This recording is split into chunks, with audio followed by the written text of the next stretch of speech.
बहुत से स्टूडेंट डरे हुए हैं रीट को लेके। बहुत सारे स्टूडेंट्स ऐसे हैं जिनका कई बार रिवीजन हो चुका है लेकिन टेस्ट में अभी भी कम नंबर आ रहे हैं। उसका एक कारण ये हो सकता है कि जो भी आपने नोट्स पढ़े हैं, जो भी किताबें पढ़ी हैं, उन किताबों का स्तर और आपके टेस्ट का स्तर, जो भी आप टेस्ट दे रहे हो सकता है वो अलग-अलग हो। क्योंकि प्रत्येक कोचिंग ना अपने आप को बेस्ट बताने के लिए जो टेस्ट बनाती है ना, वो ऐसे बनाती है कि आपको थोड़ा हार्ड लगे।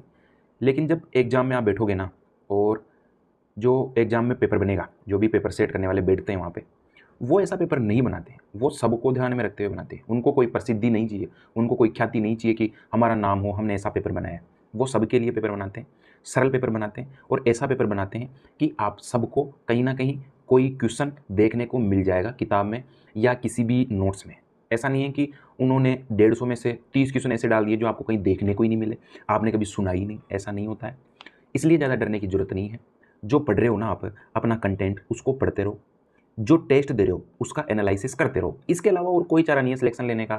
अगर आप ये सोचो कि मैं अब 3 महीने रह गए, मैं अपना कंटेंट चेंज कर दूँ, मैं अपनी किताब चेंज कर दूँ, मैं साइकोलॉजी की ये वाली नहीं, वो वाली किताब ले आऊँ, तो ऐसे नहीं होता है। अगर सिलेक्शन लेना है, तो आपको अपने नोट्सों पर, अपने कंटेंट पर भरोसा रखना पड़ेगा। जो टेस्ट सीरीज़ आपने जॉइन कर रखी है, उस पे भरोसा रखना पड़ेगा और जो टेस्ट सीरीज़ जॉइन कर रखी है, उसमें कम नंबर आए, तो भी भरोसा रखना है उस पे। उसमें अच्छे नंबर आए, तो ज़्यादा खुश नहीं होना है। अच्छे नंबर आ रहे हैं तो अपने आप को और बेटर बनाओ। अच्छे नंबर आ रहे हैं इसका मतलब ये तो है ही नहीं कि 150 में से 150 आ रहे हैं, 150 में से 150 क्वेश्चन आप कर दे रहे हो, ठीक है ना?